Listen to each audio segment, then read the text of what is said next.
Que la gloire, que l'honneur reviennent à notre Seigneur Jésus-Christ, le Dieu Tout-Puissant. En ce dimanche 11 février, je viens lui rendre gloire et honneur parce qu'il le mérite. Jésus-Christ mérite. Jésus-Christ mérite parce qu'il est Dieu. Parce qu'il est Dieu. Il n'a pas changé. La foi et la fidélité sont des éléments déterminants et déclencheurs dans notre vie.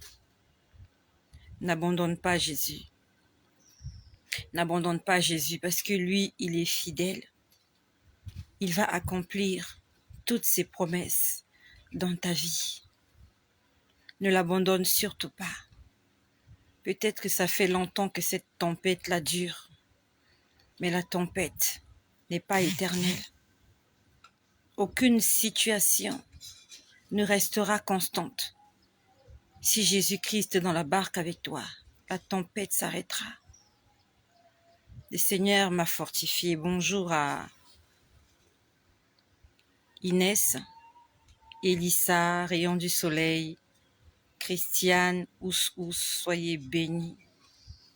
Accrochons-nous à Jésus-Christ. Il est l'ami excellent. Il est le partenaire, le compagnon idéal. Il est celui qui ne nous créera jamais des problèmes.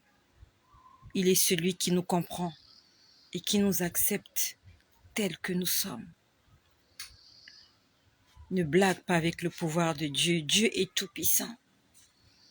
Dieu est tout-puissant.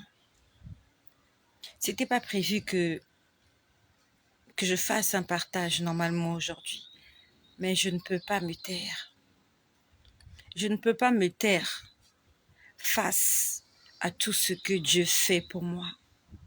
Je ne peux pas me taire. Je suis venue dire ouvertement, sans honte, que j'ai accepté Jésus-Christ. J'accepte de servir Jésus jusqu'à la fin de ma vie. Pas parce qu'il fait pour moi, mais parce qu'il est Dieu. Et si dans cette chair faible, si dans ce monde corrompu, méchant, Dieu a tourné ses regards vers moi, je n'ose même pas imaginer ce qu'il fera pour moi lorsque je serai dans la perfection, lorsque je serai dans sa majesté, lorsque je le verrai face à face. Aujourd'hui, encore, il est l'avocat auprès du Père. Mais quand je serai l'épouse, qu'est-ce qu'il me réserve comme récompense? Tout à l'heure, j'ai entendu une mélodie. Une mélodie. C'était chanté en lingala. Tu connais lingala? C'est une langue que j'aime. On était en train de me chanter cette mélodie après m'avoir consolée. Je suis allée à l'église ce matin. Je suis allée à l'église pour adorer mon Dieu parce qu'il m'a protégé, moi et ma maison, toute cette semaine. Il s'est occupé de nous. Il n'y a pas eu d'accident ou d'incident malencontreux. Et je suis revenue, j'étais un peu fatiguée, je me suis allongée. Le Seigneur est venu me fortifier. Après m'avoir fortifiée, j'entendais des gens chanter. La mélodie était tellement belle. Elle était tellement belle, cette mélodie. Apesi kolona nyoso. Les autres paroles, je ne captais pas bien. Je ne chante pas bien cette chanson. Je ne la chante pas bien. Ceux qui étaient en train de me la chanter tout à l'heure, c'était trop beau. Je ne voulais pas ouvrir les yeux. Je ne voulais pas me lever. Apesi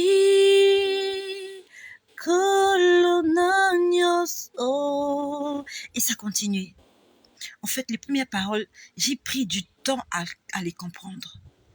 Les paroles disaient, le Seigneur de toutes choses a donné.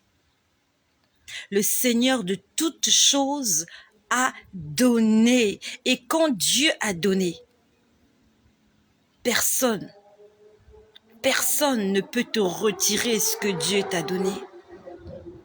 Quand Dieu a ouvert une porte, personne ne peut la fermer. Quand Dieu a fermé une porte, personne ne peut l'ouvrir.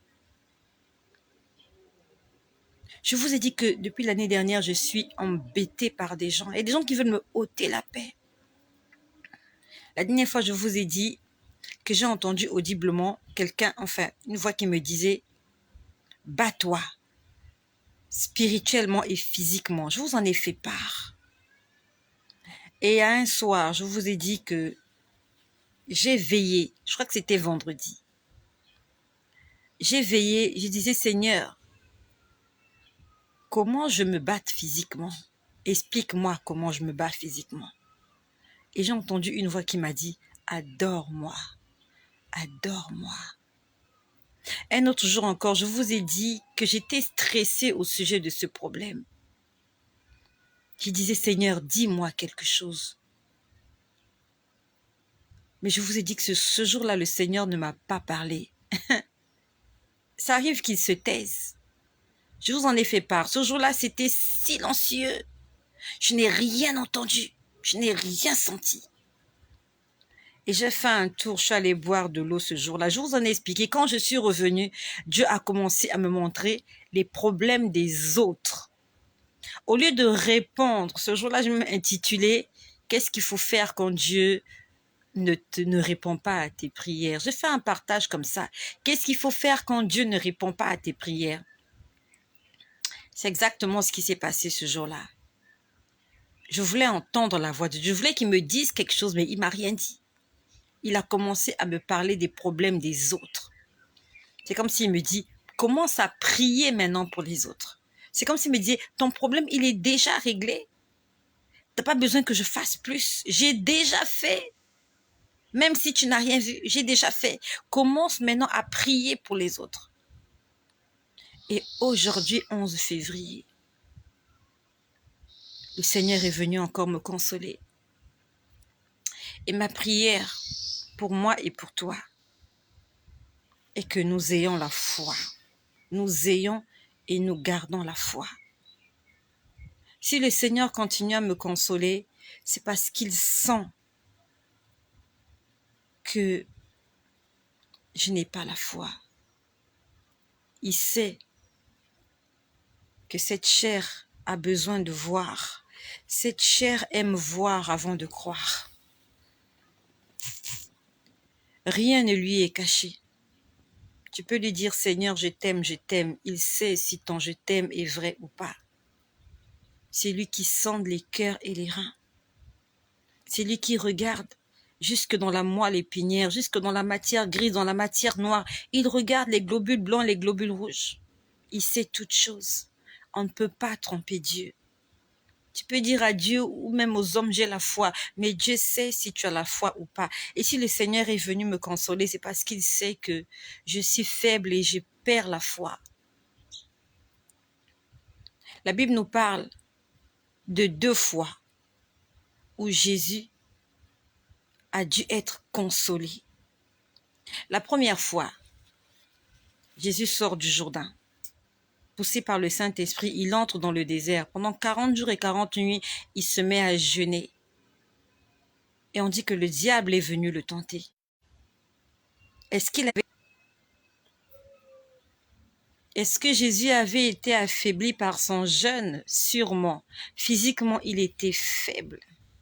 Est-ce qu'il avait perdu la foi? On ne sait pas. On ne nous l'explique pas. On ne nous le spécifie pas. Mais charnellement, physiquement, Jésus était faible. Il avait passé 40 jours sans manger. Il avait besoin de force. On dit, après que le diable s'est éloigné de lui, il y a des anges qui sont venus le servir. Alors, Quand on dit le servir, on ne sait pas quel genre de service. Est-ce que les anges sont venus l'adorer ou est-ce que les anges sont venus lui donner à manger? Mais ce qui est sûr, c'est qu'il avait besoin d'être fortifié. Il avait besoin il avait besoin de quelque chose. Parce qu'il venait de traverser une épreuve. Il traversait l'épreuve. Et la deuxième fois que Jésus a dû être consolé et fortifié, c'est au jardin de Gethsémane. Il était angoissé. Il avait perdu la foi. Il avait besoin d'être reconforté. On dit qu'il y a des anges qui sont venus le consoler au jardin de Gethsémane, alors qu'il priait pour que la mission puisse prendre une autre tournure,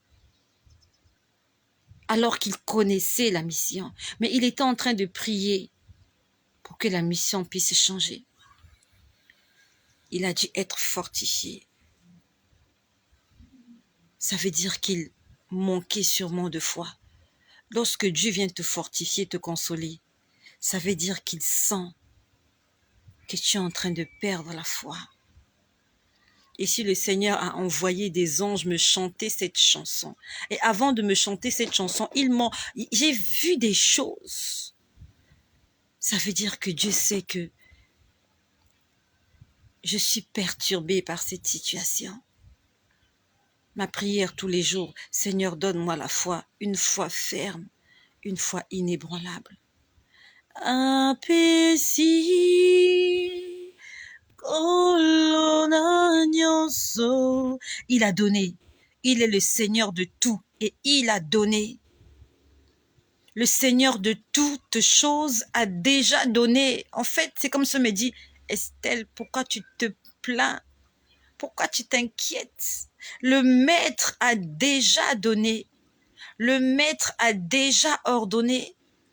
Comme pour la fille de Jairus. Il y a un homme qui était venu voir Jésus pour dire « Ma fille est morte ». Le Maître est parti, il a ressuscité l'enfant. Jeune fille, lève-toi. Il y a un centenier qui est allé voir Jésus parce que son serviteur était malade. Et au moment même où il s'entretenait avec le centenier, qui a dit à Jésus, ordonne et la chose sera faite. À l'instant même, le serviteur fut guéri. Le Seigneur, quand il a déjà parlé, la chose est déjà en train de s'accomplir. Lorsque le centenier était avec Jésus, il ne savait pas que le serviteur était déjà guéri là où il était.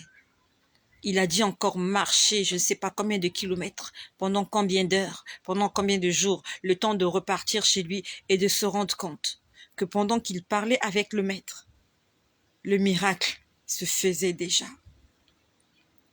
Peut-être que pendant que tu es en train de faire ta prière, pendant que tu es en train de te morfondre, de te lamenter, Dieu a déjà envoyé la bénédiction. Dieu a déjà exaucé ta prière. Il a déjà fait. Et la petite route que tu dois faire encore, tu ne vois pas le miracle. Il faut que tu fasses encore un petit bout de chemin. Et devant, tu te rendras compte que Dieu a fait. On m'a chanté cette chanson cet après-midi. Le Seigneur, avant de me chanter cette chanson, je ne sais pas qui a chanté cette chanson, mais généralement, ce sont les anges qui chantent. Dieu ne chante pas. Dieu, il mérite la louange. Dieu, il mérite l'adoration. C'est nous qui devons l'adorer. C'est nous qui devons lui chanter des cantiques. Les anges aussi du chantent des cantiques. Avant que je n'entende la chanson, j'étais allongée sur le canapé. J'ai entendu « Ils ont fait appel ». J'ai entendu « Ils ont fait appel ». Qui a fait appel? Je ne sais pas, mais c'est sûr que c'est la partie adverse. Et leur appel a été rejeté. Donc c'était comme un tribunal. Vous savez, au tribunal, lorsque le verdict tombe, la partie qui n'est pas satisfaite du verdict peut faire appel. Ça veut dire que demande le réexamen du dossier ou demande un nouveau procès. Et quand vous allez au procès, ça veut dire qu'il y a un litige. Il y a un problème qu'il faut régler. Et dans le monde spirituel, il y a un combat qui se fait. Et Dieu est de mon côté. Et cet après-midi, entendu, ils ont fait appel. Ça veut dire que le verdict est déjà tombé en ma faveur et en leur défaveur. Ils ont fait appel. Tes ennemis ne vont pas te laisser tranquille. Dieu est avec toi, mais ils vont continuer à envoyer des flèches. Le problème, c'est que on se pose la question, pourquoi ils continuent de me combattre? Pourtant, Dieu est avec moi. Ils doivent me laisser tranquille. Ils doivent me laisser tranquille. Ils ne nous laisseront jamais tranquilles. Il y a un verdict qui est tombé dans le monde spirituel. Dieu a déjà donné son dernier mot. Le juge par excellence, le Dieu de justice, a déjà validé. Et ils sont en train de s'opposer à la décision de Dieu. J'étais en train de voir que j'étais en train de marcher. Et mes ennemis étaient derrière moi. Ça s'est passé tout à l'heure. Mes ennemis étaient derrière moi et je marchais. Et pendant que je marchais, on me disait, ils te suivent parce qu'ils savent ce que tu as. En fait, c'est comme si quelqu'un me reprochait, c'est comme si quelqu'un me disait, tu ne vois pas ce que tu as. Eux, ils voient ce que tu as. C'est la raison pour laquelle ils te persécutent. C'est la raison pour laquelle ils te font du mal. Parce qu'ils voient ce que tu as. Toi, tu ne vois pas ce que tu as. On me montrait des choses inachevées que j'ai. Et on me disait, ne méprise pas ces choses inachevées. Même si elles sont inachevées, mais elles existent déjà. Aujourd'hui, elles sont inachevées. Demain, elles seront achevées. Et tes ennemis sont en train de te ôter la paix, parce qu'ils savent que ces choses-là qui sont aujourd'hui inachevées, Dieu va les achever. Et c'est parce qu'ils voient qu'ils te dérangent. Toi, tu vois seulement la chose inachevée. Tu vois cette maison inachevée. Tu vois ce terrain vide. Tu vois ce petit bout de papier. Tu vois ces 2 pains et ces 5 poissons. Mais tu ne sais pas que Dieu va se servir de ces choses qu'aujourd'hui tu trouves viles pour manifester sa gloire. Tu vois juste un peuple nombreux, le peuple d'Israël, errant dans le désert, marchant comme des brebis qui n'ont pas de berger. Mais tu ne sais pas que Dieu a choisi cette nation pour faire éclater sa gloire. Le diable a persécuté Israël. Ils sont allés en esclavage. Ils ont vécu toutes ces choses-là parce qu'ils étaient fils de la promesse. Donc, je voyais que je marchais. Il y avait des gens qui marchaient derrière moi. Il y a quelqu'un qui me disait, tu ne vois pas ce que tu as. Eux, ils te courent après. Ils sont derrière toi parce qu'ils voient. Toi, tu ne vois pas. Tu ne vois pas. On me montrait des choses inachevées. Et on me disait, c'est à cause de ces choses inachevées qu'ils te ôtent la paix, qu'ils te font de la peine. Toi, tu vois des choses inachevées, tu vois des choses sans valeur, mais eux, ils savent que ces choses-là ont de la valeur. Marie avait un bébé dans les bras, un enfant qui ne marchait même pas. Mais dans le monde spirituel, ce n'était pas un bébé. Dans le monde spirituel, c'était le roi des rois qui était là. Hérode avait entendu parler d'un enfant, un bébé qui était né. Pour Hérode, c'était pas un bébé. Pour Hérode, c'était un adversaire qu'il fallait tuer, qu'il fallait abattre. Il y avait un bébé qui était né en Égypte, dans une famille juive appelée Moïse.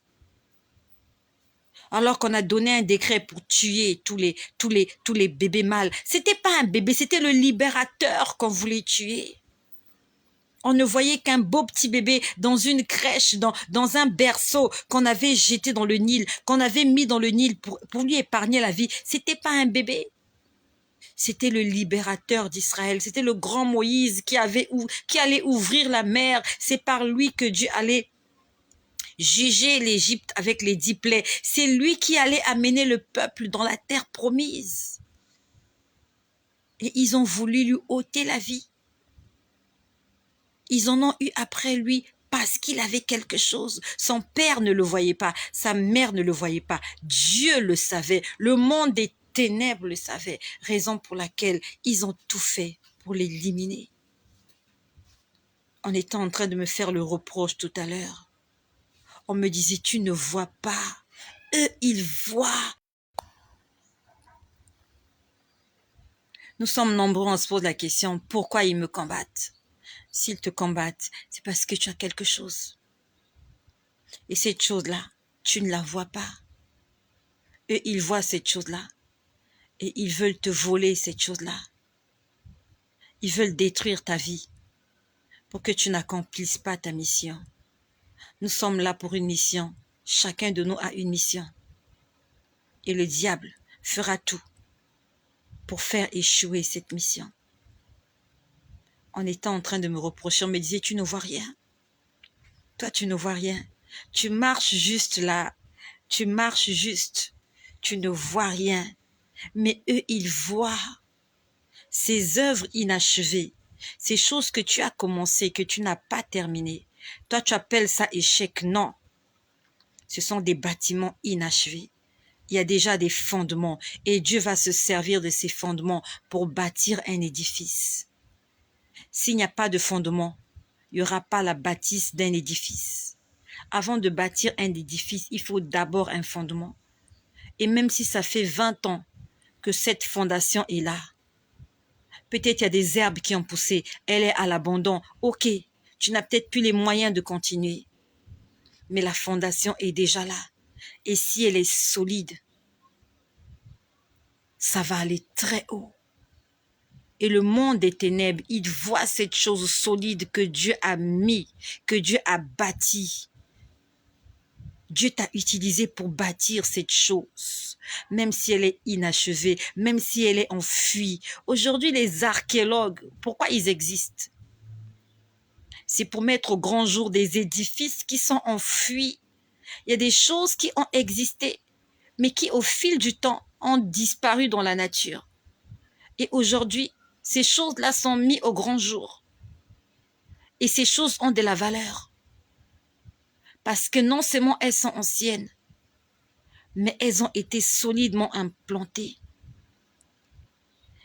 Les bâtiments des temps anciens étaient des bâtiments solides.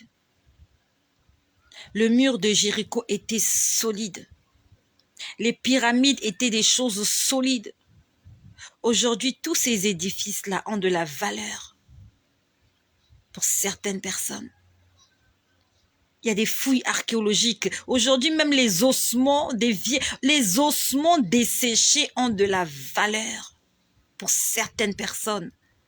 Ils sont prêts à mettre des millions de dollars juste pour faire découvrir, juste pour mettre au grand jour cette chose qui pour toi n'a pas de valeur. Cet ossement, cette pierre, cette vieille chose cassée, ce corps momifié. Il y a des gens pour qui ça a de la valeur. Et s'ils mettent des finances, s'ils mettent leur argent, c'est parce qu'ils en tirent quelque chose. Quelqu'un ne va pas creuser pour sortir un trésor si ce trésor-là n'a pas de valeur pour lui. Vous le voyez creuser, se salir les mains, dépenser de l'argent, ainsi de suite. Vous vous moquez de lui, vous riez, vous dites, mais qu'est-ce qu'il fait? Il sait ce qu'il fait. Lorsqu'il va trouver ce petit trésor, il va devenir un grand homme. Elle va devenir une grande dame. Parce qu'elle est allée fouiller là où toi tu trouves, là où toi tu ne voyais pas. Mais elle savait, eux ils savent qu'il y a quelque chose qui est là, qui a de la valeur. Ils n'ont pas besoin de cette chose, ils ont juste besoin de la détruire. Raison pour laquelle ils viennent creuser. Ils viennent creuser. Ils créent des trous. C'est comme les mineurs. Ils font des trous partout. Ils détruisent l'environnement. Ils polluent l'environnement parce qu'ils ont besoin de ces richesses qui sont enfouies dans le sol. Toi, tu vois juste un simple sol. Eux, ils viennent, ils font l'étude. Ils savent ce qu'il y a à 100 mètres, à 1000 mètres. Ils savent ce qu'il y a en profondeur. On est venu me faire le reproche tout à l'heure. On m'a dit, tu ne vois rien. Raison pour laquelle tu te plains. Eux, ils te courent après parce qu'ils voient ce que tu as. Toi, tu vois des œuvres inachevées. Oui, oui. De toute ma vie, tout ce que j'ai fait n'a pas abouti. J'ai commencé, mais je n'ai jamais terminé. La plupart des entreprises la plupart des choses que j'ai entreprises, je les ai commencées. Je ne les ai jamais terminées. J'ai commencé, j'ai pas terminé. Mais quand même, j'ai commencé. Ces choses-là existent. Et c'est à cause de ces choses qui existent, tant visibles qu'invisibles, qui me laisseront pas tranquille. Et le Seigneur me disait, je t'ai mis au large. En fait, il m'a rassurée. Il était en train de me dire, regarde comment je t'ai mis en hauteur. Tu es en haut et ils sont en bas. Tu es en haut. Il m'a dit, regarde comment je t'ai mis en haut. Les eaux ne peuvent pas te submerger. Tu es en haut et je marchais. Ils étaient derrière moi. Et moi, j'étais très élevée. Et eux qui venaient derrière moi, ils étaient à un niveau inférieur au mien. Mais ils me suivaient quand même. Je viens te dire que tu as fait le bon choix. Tu as fait le bon choix. Tu n'es pas seul à souffrir sur cette terre. Nous sommes nombreux, nous souffrons. Mais c'est par la grâce de Dieu que nous sommes toujours debout, en bonne santé, avec nos maisons, avec nos familles, avec nos enfants. Ils viennent la nuit, ils viennent le jour, mais jusque-là, ils n'ont touché à personne. C'est un combat de gagner, c'est une victoire qu'il faut proclamer chaque matin. C'est un sujet d'adoration pour le Seigneur. La chanson disait, il a donné. Le Seigneur de toutes choses a donné. Après, il y avait d'autres paroles. Je ne les ai pas saisies, mais j'ai pu retenir la première phrase de cette chanson. Et c'était une très belle mélodie. Ne blague pas avec les mélodies. N'écoute pas n'importe quelle mélodie. La mélodie vient du ciel. La musique, le rythme appartient à Jésus. Toutes les chansons du monde devaient glorifier le nom de Jésus. Mais il y a des gens, il y a des choses qui prennent la place du roi des rois et le Seigneur en est jaloux. Le Seigneur est jaloux de toutes ces musiques que tu écoutes qui ne glorifient pas son nom. Et nous savons ce qu'un homme jaloux peut faire. Attention, n'attisons pas la jalousie de Dieu. Réserve tes oreilles à écouter la voix du Seigneur. Préserve ta bouche du mal, du mensonge, de la calomnie, des jugements. Préserve tes yeux de toute forme de convoitise. Et le Saint-Esprit, l'ami excellent, il va t'aider, il va nous aider. C'est difficile, mais ce n'est pas impossible. Le Seigneur nous demande d'avoir la foi. Il est encore venu pour la énième fois me dire « Pourquoi tu as peur ?» N'est-ce pas, je t'ai dit, ne les crains pas. Nous avons peur parce que nous nous fions à ce que nos yeux voient. C'est ça la nature de l'homme. Tant qu'il n'a pas vu, c'est difficile de croire. Ouvre mes yeux que je voie ton armée qui m'entoure, que je cesse de croire à la taille des illusions, que j'affronte la nuit et le jour. Ouvre mes yeux que je voie ton armée qui m'entoure,